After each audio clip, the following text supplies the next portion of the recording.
Welcome back, Fireside faithful. What you told ya? You're not supposed to let me down. I don't know Captain Soldier. I don't know the other words. I don't know that song at all. I don't know where you're going, but I like Never it. heard that song before, but I love it. All right. Before we get into it, What's up? shout out to this shirt from the College of Worcester. College of Worcester. D3 football. We don't say D3. soccer. We don't say soccer It's called anymore. the Dominance Fleece. We didn't dominate much at football, but we weren't able to play beer pong or beer ball. For the record, Felt Dave, good. we no longer say soccer on this podcast. Yeah, we got had called somebody out. tell us on YouTube that we shouldn't. So be we say calling football. It. Yeah, we call Football is life. We call it football now, even though it was invented by England and they called it soccer. We'll call it football anyways. It's fine. Shit. We'll see about that. It's fine. Let's get into it. We love it. We love it. All right, so we're gearing up here for a second doubleheader week in game week 25. So second one in a row. Lots to discuss today. I think we're going to talk Arsenal, putting an end to that City potential streak that was happening. Stay humble. Talk game week 25, way too early scenarios considering what we have 10 days until we don't even know yet who the game week doubleheader is going to be. And we want to talk Bournemouth a little bit because they have one of the best schedules I've seen in a long time. So talk about them a little bit. But yeah, I think let's get rolling. How you two doing? We good. Pretty good. David just got back from a ski trip. How was that? Sure did. It was good. Park City, Utah was Fancy. is a fun place. Sounds fancy. It is, I guess, in ways. Yeah, okay. So you're a little bougie. That's okay. It's okay. You ought to be a Little bougie Dave. Little bougie Dave. We got some nice snow, and it got a little warm at the end, but Did you shred the white powder? Shred some Narbra. Sure did. Pizza, Narbra. Sure did. Yeah. First and only time I went skiing, I broke my shoulder. I know. So never again. Yeah, but you're also going down Shout out Masters, thanks. You're going down like Black Diamonds first time. Do you know? After like I think they were blue. I think they're blues. I puked on the ski lift. Yeah, okay. I have like somewhat of Things vertigo. not to do when skiing. Phil. I think I got concussed because first ride down, slammed my head, got on the ski lift. I was like, I need to puke, and just started holding it. So you got a concussion on run number 1, puked on the lift on the way up, and then decided to do another run. Yeah, and then blew out your shoulder. I got good. I was trying to go down. I went twice without falling once. I was like, this is fun. And then hit like a patch of ice and just went flying, landed on my shoulder. Hey, Johnny Knoxville, jackass, if you're watching, you might have a new young person for the crew. Last funny thing of that, I was with Zach and his now fiance, and she came down to me, realized that I was really injured, and I was probably like 3/4 of the way down. Instead of going to the bottom to get someone, she started skiing uphill to like a halfway point. So it probably took her like 12 minutes of the most energy she's ever like put out. But props to her, like she's a saint for going through that for me. But it was just kind of a funny moment that we always look back on. All right, so FPL transfers. Love it, Phil. We're gonna hit transfers. I'm gonna let Dave hit it, but just so everyone knows, we are recording this February 5th, Wednesday. So these transfers are going to change massively after tomorrow's Liverpool-Tottenham game when people know the doubleheader outcome. So we're going to give you some transfers, but we probably won't spend too much time on it because it's going to change. So Dave, take it, man. Yeah, a lot of the transfer ins are, again, some of the same people we've been seeing. The Bournemouth guys. Kluivert, Milos Kerkez, one of my favorites, is in there. Semenyo's in there. As Sean mentioned, they have a pretty darn good schedule. Thought they played pretty well against Liverpool, even though they lost. I thought they were in that game big time. Yeah. So freaking good. Chris Wood's in there. Yes, he is. I don't have back on the train. Just keep playing him. Brian Mbumo, Jean-Philippe Mateta did the business against my team. I like him going forward as well. And then a couple of Forest guys, Anthony Elanga and Morgan Gibbs-White. Just a note about Morgan Gibbs-White. He's been on quite a run, like the last 10 game weeks or so. Kind of the same logic with Chris Wood. Like the expected numbers are like good, not great. He's been overperforming them, but like I don't know. I don't know if that really matters for their attacking players. Seems to be a theme, so yeah. I'm sure Elanga's the same, right? Elanga, yeah, he's the same. He's been also really good the last like 10 weeks or so. They're both overperforming their expected numbers, but like if you need somebody different in the midfield, I think they're both kind of at nice price points, especially Elanga. So 2 guys to consider there that are getting transferred in. The outs are Anthony Gordon, our friend Amad Diallo. Sad to see that. Amad Diallo. Some Newcastle guys. Trent Alexander-Arnold's on there. He picked up a potential injury in their last game, so we'll see if he's available. And then 2 forwards, Ollie Watkins and, unfortunately, Nico Jackson. Yeah, Nico Jackson. If I have to I think watch, that's the end of him. he also got subbed out. I think minute 51 because of the injury. I think that and watching this man just like miss opportunities sometimes. He's so dangerous, but also not dangerous at the same time. I'll say he reminds me of Vinicius from 4 or 5 years ago, where you wanted him to play because he could create something out of nothing, and he just had that like electricity to him. But then watching him with the final product, you just want to pull your hair out. Oh my gosh! So it's a raw player. I think you said it a few weeks ago. He's such a raw player. If he can figure out small pieces of the technique, he could be an absolute monster. But right now, you're seeing the sad side of it. I want to stick with him.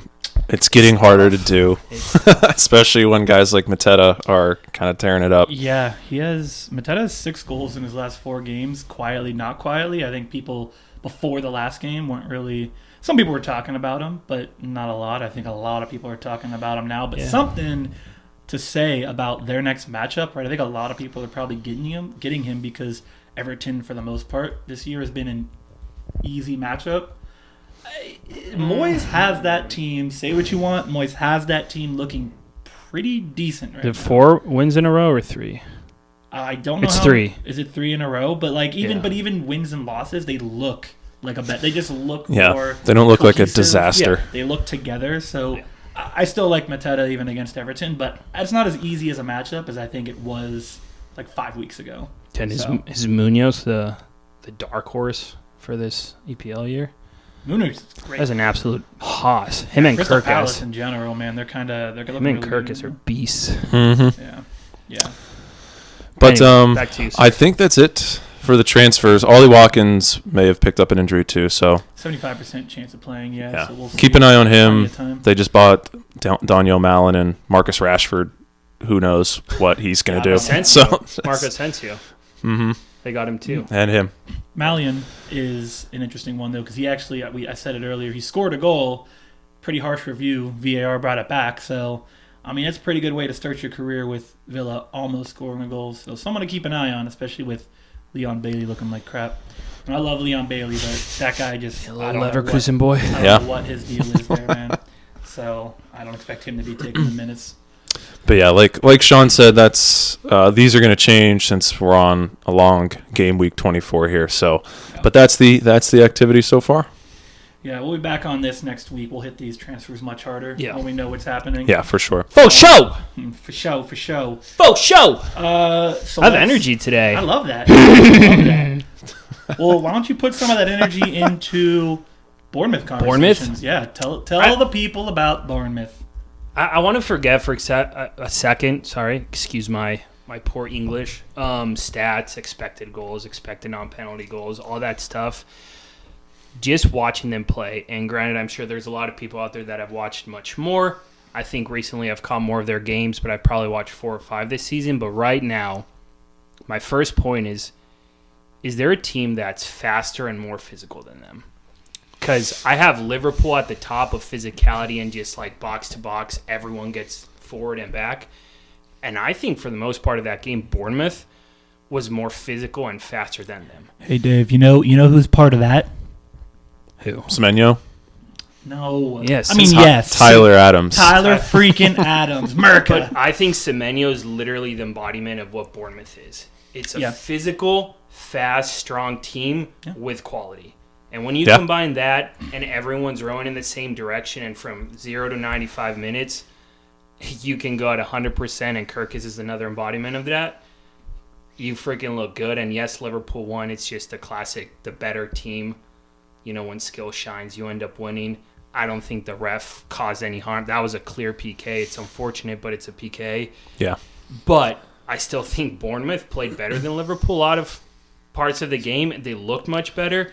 and they're just a freaking fun team to watch right now. Yeah, I mean the eye test tells you. Yeah, they didn't win, but they belonged in the game. yes, And, Their- the eye test tells you that. Their pressing gave Liverpool a lot of problems, especially in the first half. yeah. And yeah, Tyler Adams has made a really big difference for them in the midfield. He's basically a rugby player. He's like the epitome of like if an American football player went and tried playing football. Right. He just runs around. He roughs you up. He really doesn't care if he knocks you over. Like he talks smack the whole game. And, not the most talented player on the field, but I think that's part of that identity that Bournemouth has is they're going to rough you up a little bit. They're going to try and out-physical you, and the talented pieces they have, like Kluivert, Semenyo, will hopefully pull them through it, in terms of offense. And with someone like Kirk is making those overlapping runs, and then Semenyo can cut in, or whoever, Kluivert, Dango, and like they have now beasts inside too and overlapping runs. It just creates so much chaos for the defenders because they need to kind of pick and choose what space they want to cover. And when you have that quality up there, you're just getting chance after chance after chance. And obviously they had a couple posts, I think. Semenyo hammered one off the crossbar. They had 3, I think. Or no, it was a great Allison save off a deflection on a pass from Semenyo, like a backwards pass. So they had their chances. Kluivert missed an open netter off of what's his face, Taverniers. Yeah. Shot. So anyway, man, that's cousin Greg's brother has Bournemouth going good right now. Cousin Greg's brother. Their coach looks like cousin Greg from Succession. Yes. We talked about that last. Yeah, man, they're an interesting team, and we said it a couple weeks ago, and it's already starting to happen. People are snatching up those players. I mean, you have to. Kirkes, Semenyo, Kluivert, like all these guys are all going to be on teams because that schedule's ridiculous. Yeah. All right, but here's the question. We've talked about this a lot, so we don't have to spend a lot of time. If you have to pick up one player for this next run they get, 2. You do Kirkes I'm and then one of the 3. asking you if you had to pick up one. Phil says the heck with I your understand rules. You can pick up 2. I'm saying if you had to pick up one for the next run. I'd pick Kirkes.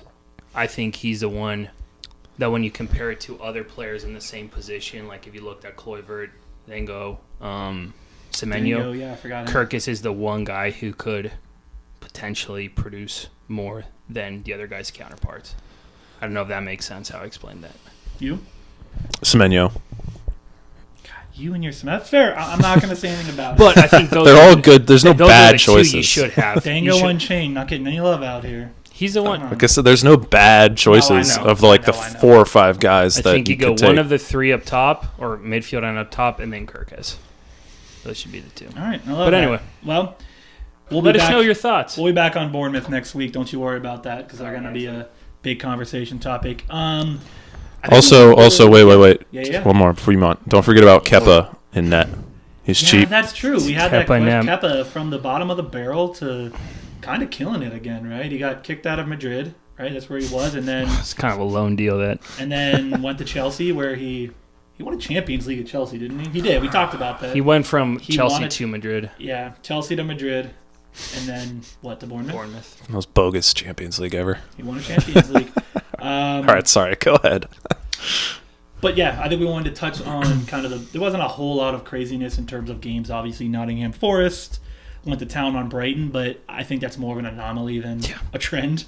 So Scored a 5th of their goals of the season in one game. Exactly. Not gonna happen And I think the one game that we did want to touch on, which was a bit of a surprise, I would say, is Arsenal City. Maybe it wasn't a surprise for some people. I think for others it kind of was just the domination that happened. Dave, you had some thoughts on that game. Yeah, I was just like, I was surprised, but I wasn't even surprised that Arsenal won. I was just kind of surprised at like the near, I don't want to say a no-show by City, but Close. They just looked very unthreatening for most of that game. I think they had one shot on goal in the second half, and that was Haaland's goal, which means they didn't have one after he equalized, and they gave up a goal like a minute later. And like after Haaland tied it, those next like 15 minutes was just as one-way traffic as you could see in an Arsenal City game. Like City, like you look at their team on paper and like they're good players, but it's like a bunch of parts from different cars put into the same engine. Like they have quality, but like they don't. They like it's just like they can't figure out how they all mesh together. And handsome and smart, Liv, watch out. I think. Sorry. I think, like, they also don't have anyone. I mean, we've talked about Rodri enough, but, like, they don't have their two in the midfield. Like, they don't have anybody to shield that back line. Yeah. And, like, with Diaz and Ake missing so much time this year, it's like, I think we agree, like, Guardiola's a pretty good player. But then after that, it's kind of underwhelming back there. And they can't keep the ball out of their net on a regular basis. So I think they, like, Kovacic and Bernardo Silva are not that kind of player that are going to protect your back line. Kovacic is an attacking midfielder. And, like, they want to hold. They play obviously a possession-based style. They have the ball a lot, and that's still true. But, like, now when they lose the ball, like, worse things happen to them than what were happening in the past. And, like, how many times did they give the ball away against Arsenal and it led directly to, like, an A+ chance or a goal? Like, it happened 4 or 5 times. And so, like, City had to win this game if they had any chance of catching Arsenal for second, or even, Liverpool in first. And like I said, it was totally uninspired. They had one shot on goal after they went in the whole second half in a game they, like, pretty much absolutely had to have. So that was just what kind of struck me about that game. I thought Arsenal looked really good. I thought they played a really good game, especially in the second half. Like, as mentioned, like, their pressing wreaked havoc on City pretty much the whole game. Yeah, it was one side. For Arsenal, like, they're going to get Saka back in, like, a month or so. Like, just loosely looking at what the FPL site says, and they're going to get him back and for, like, a really good run of fixtures for them. Like, around, like, game week 29 or 30 if he comes back around there. So I think Arsenal are pretty much the only team that can push Liverpool. You look at their squad, and it's like a pretty deep squad. And I really only have questions about one spot on their team, and that's center forward. And that's kind of what I want to talk about is Kai Havertz. And he hasn't been, like, front of mind in an FPL sense for a while, because he started off okay, then he kind of went cold. Arsenal hit a little rough patch there for a while, but in my opinion, he's kind of found his form, and I wanted to, like, see if there was any data to kind of back that up. Since we're on game week 24, I was like, all right, I'll look at the last third of the season, and that lines up perfectly with when Saka got hurt, because I was in game week 17, and so since game week 17, and I did, these stats are all per 90 because he missed 2 games. Among forwards, he's third in expected goals behind only Haaland and Isak, and if you take out penalties, he is number 1. He's second in big chances per 90 at 1.42. That's just behind Isak at 146. He's fifth in XFPL. Isak's kind of putting everybody away there, but his closest people in XFPL are Haaland, Wood, Mateta, who are all, I think we'd all say, are pretty in form right now. Yeah. So, like, that's the kind of involvement, the kind of threat he's been lately, and I wasn't really noticing it, so I was happy that I kind of dug into it. And so someone that, for example, has Nico Jackson and Ollie Watkins, who might make some changes up front, I'm definitely considering Havertz. Arsenal really need him. They don't have anyone else to play there. No threat for his role. Like I said, they could get Saka back too for a good run of fixtures. So Havertz is definitely someone that I'm looking at going forward. Might make the move. Not good sure shout. yet. I like that. I wanted to make a point as well. Probably not something a lot of people are going to do, and I'm going to call that out anyways. City, since they've now lost to Arsenal, their next game is against Newcastle. They lose to Newcastle. They are then 5 places away from Liverpool. Table bonus! In that matchup. So if you are a City believer, you may have the opportunity to play Pep as your assistant manager and get that 10-point bonus if they can upset them. Mm-hmm. I mean, there's not a lot of upsets that I would believe in. City, Liverpool, that one's probably, I'd say 60% to 40%, just because of the way those games go. So just a thought, remember that. You may have that chance. So I agree. Something to put on the back burner for another week. Yeah, we'll mention that later too. Yeah. Well, especially if City loses to Newcastle, we'll definitely bring it up again. All right. One more quick thing there. Yeah. Let's not spend more than a minute and a half on this. All right, I'll time you. Go.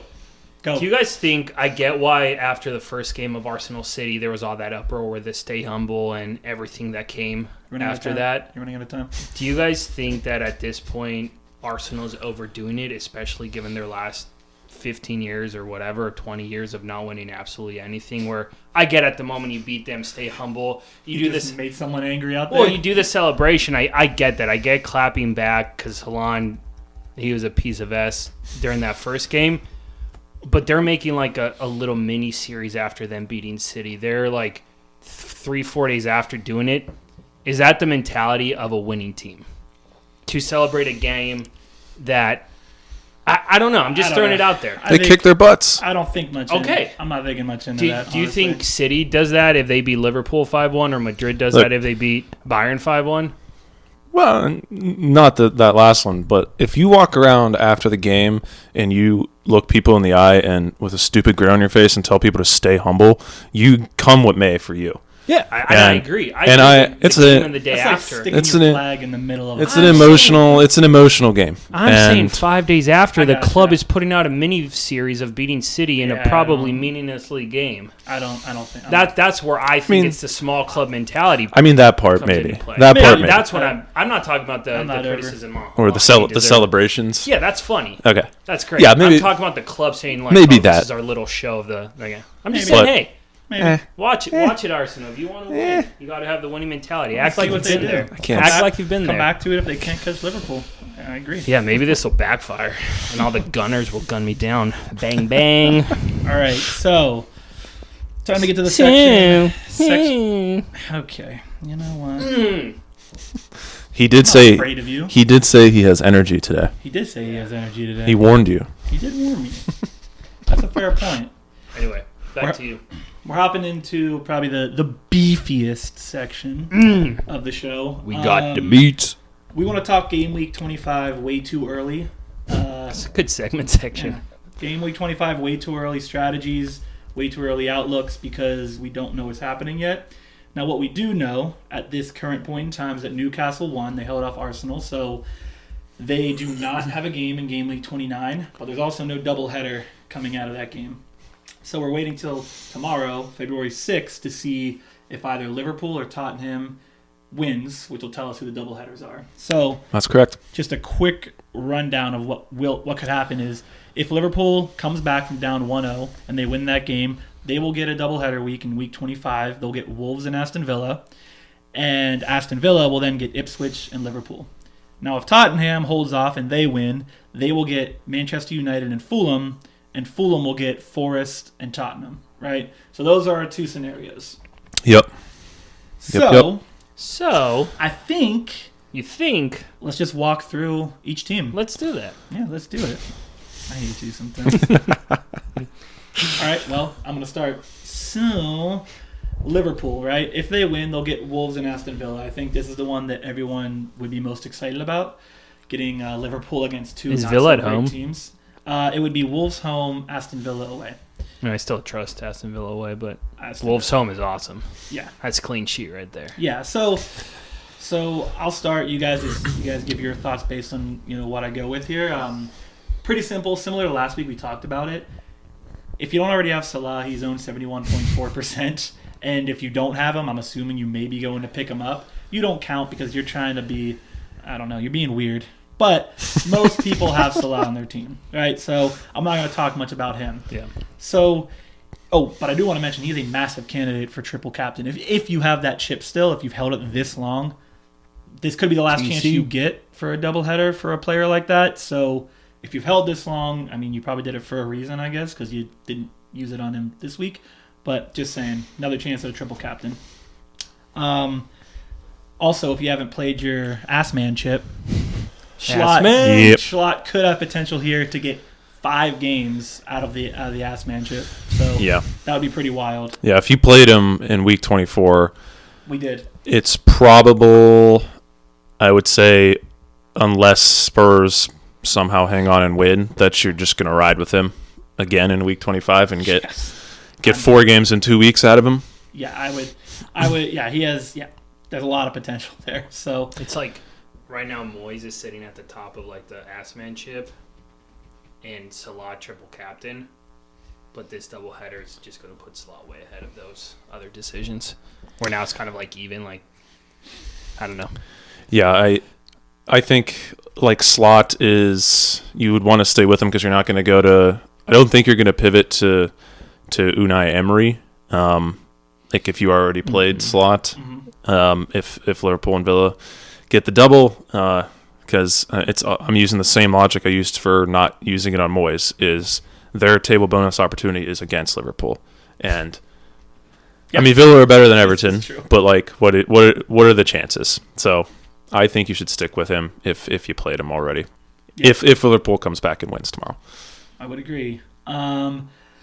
Now, if we're talking the rest of the team outside of Salah, right? We talked Gakpo last week. He is a starting forward on that team. But for the most part, he still isn't getting 90 minutes. Nunez is coming in for him. So he is the best forward option if you're going to go with a Liverpool player. But, he's probably not going to get you a full 90. Something that we're learning every week that goes by. Now, the player that I would say is probably the best pickup, and you literally said this last week, it's the same thing. Best pickup out of the top three being Salah, Trent Alexander-Arnold, and Gakpo.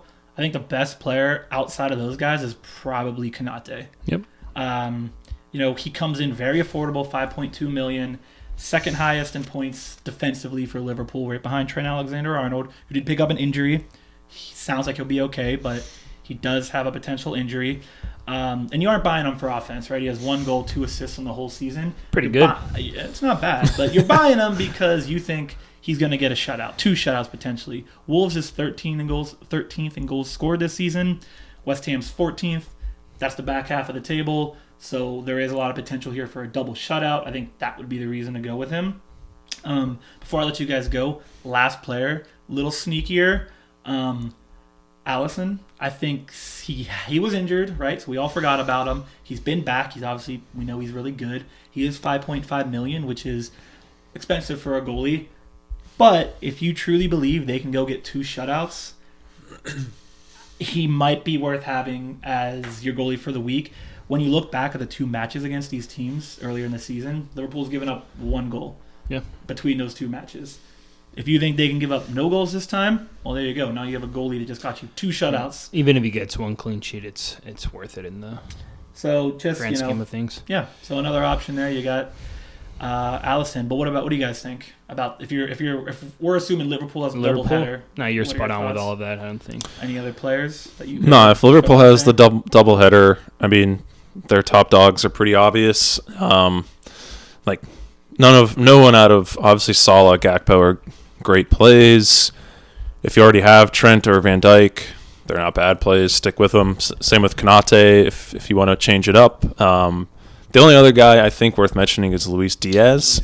Fair enough.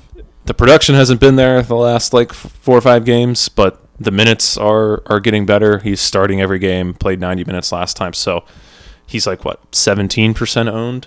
So not a real big differential, but I think more people are going after Salah, Gakpo, Trent, Konate. Listen, at the end of the day, this is mental health with Fireside Phil. You can't go wrong with any of those options, whether it pans out or not.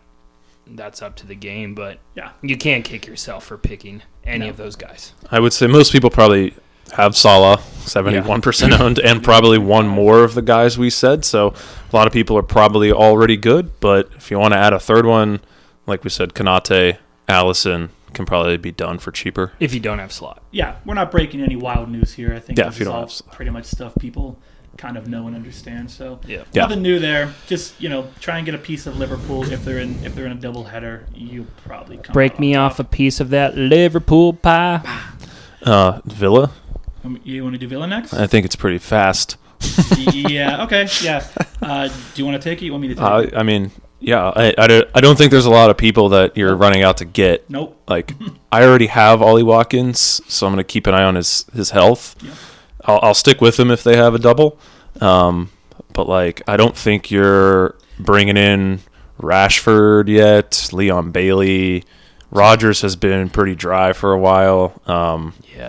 Daniel Mallon, but I don't think you're going to know if he's starting. In time. I mean, the thing about, do you want to go? I was just going to say, I think outside of Watkins, Rashford, if you want to be risky, you freaking don't know. Not. You just don't know when they're going to play him. Yeah.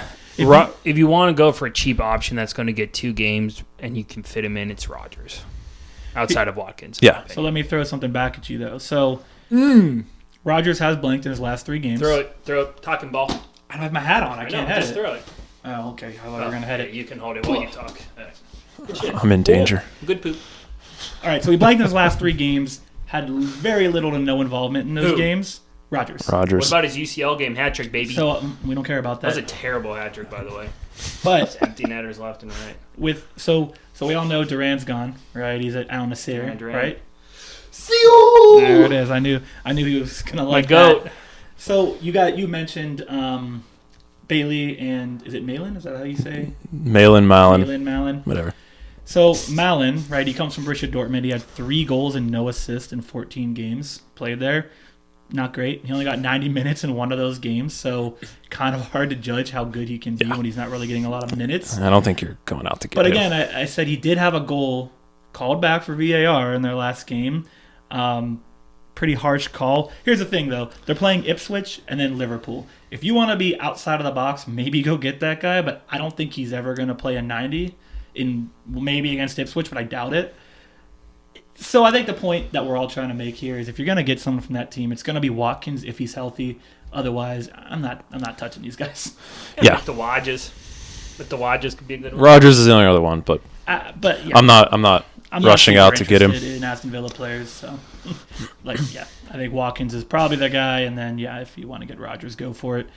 Next, trying to get Adidas to sponsor us. So what if Spurs win?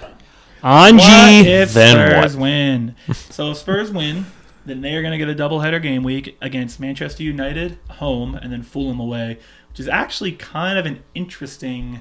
Do they get 2? Are those 2 tape? I haven't seen that. No. They're not table bonus games. Neither. 'Cause I guess no, excuse me. The Fulham game is. Yeah. The United game's not. Well, that's right. Tottenham's like. But if really if United won last week, I think it would have been a. No, they would have still needed to move up another never spot. mind. So it's at least 1 table bonus. It's game. 1 as of now, yeah. So I think not the obvious play, but the best player on Tottenham right now is Son, right? He's 4.7% owned, so surprisingly he is a differential pick. Is he their best player right now? Best player on a bad team right now, I think. He found a way to get 2 assists in that Brentford game. I don't know if you watched it. One of them was literally off a corner. He had a deflection goal off a corner, ended up being assist. The big issue with him, which everyone knows, is he's 9.8 million. Huge risk to get a 9.8 million player that you have no idea if he's going to produce. Most likely scenario, listen, if you are getting Son, I think the only scenario we kind of talked about it that you can probably fit him in is if you move off Palmer, who's going against Brighton, which I like Palmer against Brighton. But that would be one option. Or you could move off a guy like Isak and then maybe a cheap midfielder, and then you have enough space to throw Son into your midfield and get a cheaper guy like a Raul or someone. You know, those are the kind of things you'd have to do, though, to fit a 9.8 million midfielder. So hell no.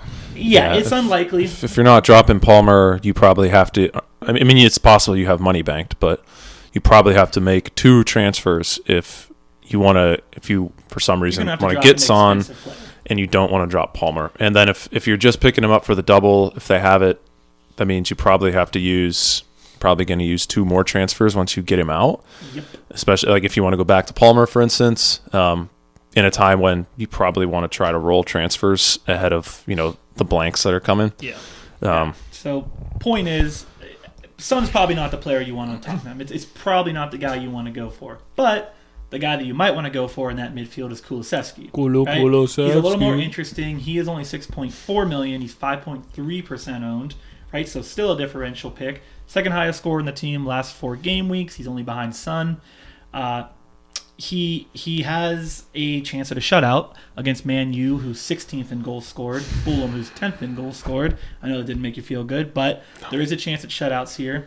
He has 12 attempted assists, 7 shots, 3 on target in the last 4 games. Those stats are actually on par, and in some cases better than what Son's put out in the same time period. So, if you're going to go for a midfielder, that's the guy I'm most interested in, is Kulusevski. I don't know if you guys have any opinions on him. But he's the only one I'd be interested in. Well, do you have an opinion on that before I give the last guy that I wanted to mention for Tottenham? Notice on yes to Kulu. Last guy I would consider, and I know you hate this, Richarlison. 6.8 million. He's 0.5% owned. Big differential pick. I know the faces. Is he even going to start? Well, Solanke's hurt. Check it out. I think price tag is a little high for him for sure, but his minutes have been building every single week. We could see the first 90-minute week coming up. He has 2 goals in his last 3 games. That's 2 goals on 3 shots, so he's finishing pretty well, outpacing XFPL by 3 points, and he may be a sneaky pick because go back to the 2 teams. Man U's 11th in goals conceded, Fulham's 10th. That's basically mid-table, so you kind of think 50-50 chance that you could get a goal, could not get a goal. So for me, Richarlison is I think he's a sneaky pick. If you look at his last 3 games, every game he's gone up in minutes. I mean, it's definitely sneaky. I'm not going to deny that. I get it. We don't like Richarlison at this Sneaky table, bad. but don't sleep on Richarlison. Don't sleep on Richarlison. Crop this or clip this whenever Richarlison scores 3 goals. Yeah, he's definitely going to score because Yeah, because we made that comment. everyone I poo-poo No. scores. Well, I didn't make we did. We said it's sneaky bad pick. So, thanks, guys. All right, so the last team that has the potential for a double game week is Fulham. They would get Nottingham Forest home, and then they would get Tottenham also home. So the only team with a home and home. And that's when I should have looked at the standings. Is that a table bonus? It is against Forest and Against not Forest, against right. Tottenham. Yeah, Okay, not against 10th. Tottenham. Fulham are in Fulham are 9th. Yeah. So So that is a chance. yeah. So do you want to do the players first, Let or me you do the want? players, and then we'll jump to the chances that people have at the Ass Manship. Sounds Yes, good. man. So, a couple decent options here. I think all of our favorite options, I would assume, is Anthony Robinson. He's been kind of a rock for that team all season. Highest points getter for Fulham in the last 4 weeks. He has 8 attempted assists in the last 4 weeks, which is pretty impressive for a defender. Leads the team. He has 3 actual assists, right? Attempted that turned into assists. 5 shots on net, or 5 shots, none on net. But he's the kind of player that you're hoping for an assist for. But you could also see a shutout coming from against a team like Tottenham. Maybe even Forest. I mean, again, we know what Forest are. They're good at countering. Don't be surprised if they don't score a goal, right? I'm not saying they won't. I'm just saying Bournemouth. Totally shut them out. You never know. So he's the first guy. I think Raul, top forward option on this team, of course. Just hate him so much for FPL. Scored a goal in his last outing. annoying. And the reason we hate him is because he is really, really, really streaky. Same thing with Mexico. He does the same thing when he plays internationally with Mexico. We watch him play the U.S. all the time, right? Sometimes he'll come in and either score 2 goals or you won't even notice he's on the field. It's kind He's of like what he Wood. does. Yeah, pretty much. So he's streaky, but maybe he's catching fire. He just scored in the last game, like I said. Only concern is, and you guys tell me what you think here. I don't love him as a solo 9 against that Forest defense. He's kind of slow. Damn. He's not all that to me. He's not a super, super creative player. Forest defense is fairly quick. So I don't know what you guys think about that. I mean, do you hate that matchup? Do you even care? Does it make a difference? You can't go wrong if you pick him for a double because he is their agreed. starting forward. And he's Yeah, cheap. none of these guys And are he's cheap. no's for me, by the way. I'm just saying, some of I don't these think others. Iwobi or Smith Rowe would be bad options either for that game. Especially, you said they have Forest at home, right? Yes. Both and, games are home. Both games are home. Forest away I don't think they dominate the ball as much. And Fulham does have some of the quality in the attacking third, especially with the midfielders getting on that second to those second chance opportunities, and that's where Smith Rowe has scored some goals, and obviously Iwobi's I think on a drier patch, but he's been pretty good too for a cheap price. So I would probably pick those guys over Raul if I had to have one, but I mean we might even stick with Raul. So I don't know. I liked what you said about Fulham playing Forest at home. Yeah. I think will be better for him. I mean, I like Raul over those 2 midfielders. They kind of feel like 5th midfielder options, and if you have them, great, play them. But I don't know if I'm going to use a transfer to go out and get them. Fair.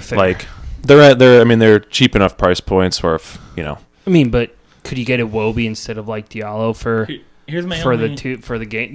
Here's my issue with Iwobi, right? Is you said he's been on a dry patch. His highest involvement in the last 3 games is 0.17. same as what it was last time they played Forest. But my real concern is he is playing on the left side, and you know what defender plays that side for Forest is Aina. a very good defender for Forest. So I worry that Aina's going to shut him down. So I'm not saying he will. I'm not saying he won't. Aina's like kind of like, if you're going to talk about outside defenders, the Trents, right? He's a great English player. He's very good. Oh, I get it. Get it. Because, I think he's from Cameroon, right? Is that what Nigeria. Nigeria. Nigeria. Oh, is it Nigeria? Okay, It's whatever. Ivory Coast. But that was my only worry with Wilby. But again, No, that's a really good point, actually. It's worth mentioning. I'm really Sean? smart. That's a really good point. I'm really smart. We should do it that way. But yeah, I think that's kind of all the teams, all the scenarios. I think we want to touch ass-manship here, and then we'll hit a quick summary of what we just talked about. But Dave, ass-manship. Yeah, I'm more intrigued if Spurs win or hold on against Liverpool because I like the coach or the manager options. Yeah. So I said if you played the chip on slot in game week 24, you're sticking with him. There's no reason to switch to me if he's getting 2 games in game week 25 if Liverpool win. But if Spurs hold on, I think Marco Silva is the best option to switch to for game week 25 because he gets 2 home games, Forest and Tottenham. They get to shot the table bonus against Forest. He's also 0.4 cheaper than slot, so it opens up a little bit of money. Let's go get Son. Sure. Ainge is also a decent option. I don't like it as much. He gets United at home and Fulham on the road, so that is a table bonus opportunity for them against Fulham. On Ainge and Silva. So if you didn't play the chip on slot in game week 24, I think our same logic sort of carries over. Like, I think it's still a good idea to play it in game week 25.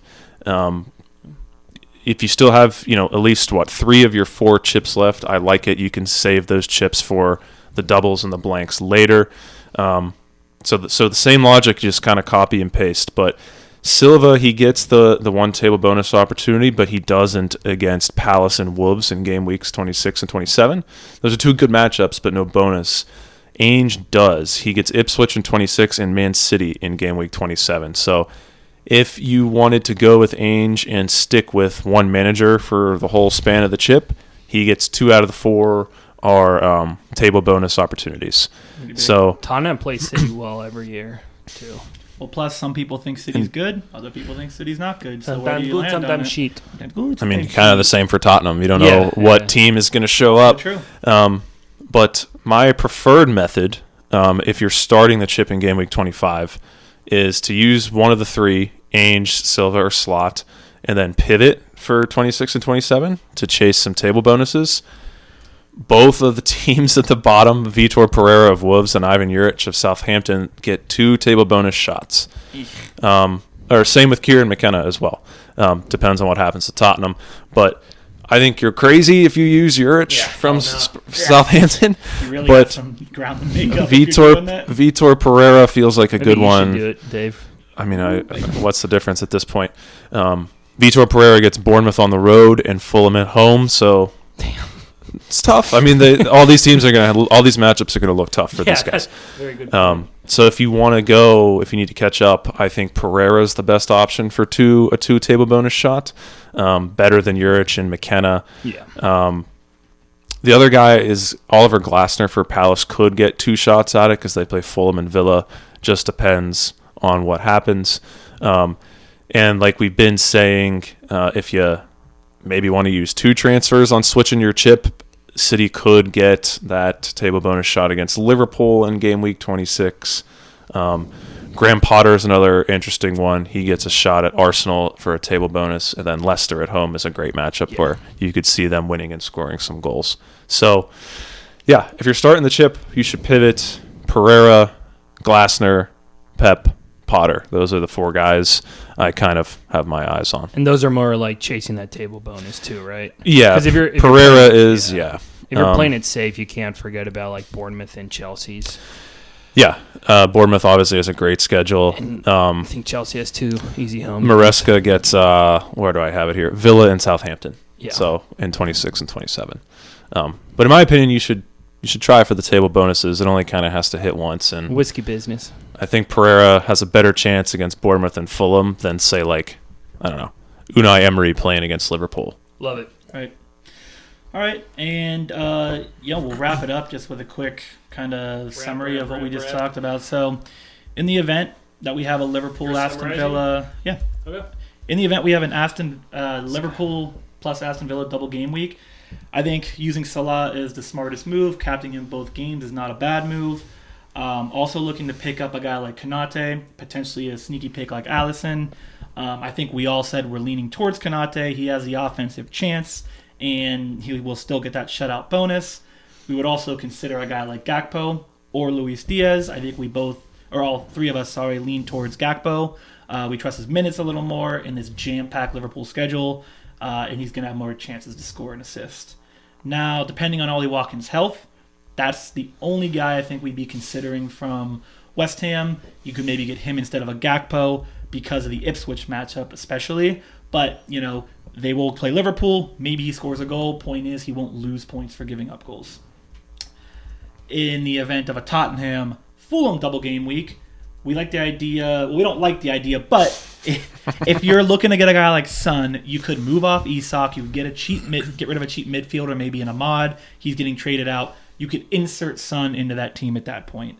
But if his price is too high, which I think we all agree it is, Kulusevski would be the best midfield option coming from Tottenham in a double-header game week.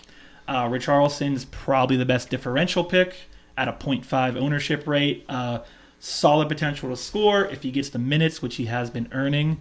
But if you had to choose between Raul and Richarlison, I think two of the people at this table pretty much agree that Raul's probably the safer pick there. I say if you want to be very different, Richarlison's the guy. Totally up to you. But at the end of the day, I think all three of us agree the best option of those two teams is Anthony Robinson. He has been a rock all season long, been one of the best defenders, and he is the guy that if you have to pick someone in that double game week, Robinson's the guy you want to go get. So that is pretty much it, I think. I think we're done. Well done, boys. That was a lot. There's a lot to talk about. There's a lot of information. We're gonna have So to watch the video from start to finish. Like, subscribe. We have to do it comment, again next week. Start to finish. Yes, to Phil's point. You never know what high energy Phil will do. Yeah, So, right. To his point, this man's point. Check us out. Instagram, X, TikTok. It's free. It's free. Every Tuesday. It's con. We put out a story on our Instagram asking for questions. Do that around 10 a.m. every Tuesday. Didn't we put it out Wednesday today? We put it out Wednesday because we had to record late, but for the most part, you'll see it on Tuesdays. Put in any questions you have. We'd love to answer questions. It's fun for us. It helps us as well. If you missed that chance on Insta, DM us on Insta. Hit us up on X. Twitter. Comment on the YouTube videos. We'll answer any and all questions you have. Subscribe, like, comment on the video. It's free. It is. It's free. It really helps us out. We really appreciate it when you guys and gals comment and like and subscribe. What did they do like in sororities? Like the video. Heart the video. Pictures. that is a heart, Phil. So It's very nice. We'll be here same time, same place next week. We'll still be looking forward to game week 25. Still. Yeah, with a much more concise understanding of what's going to happen. But yeah, I think with that, let's get the hell out of here. See ya. Bye.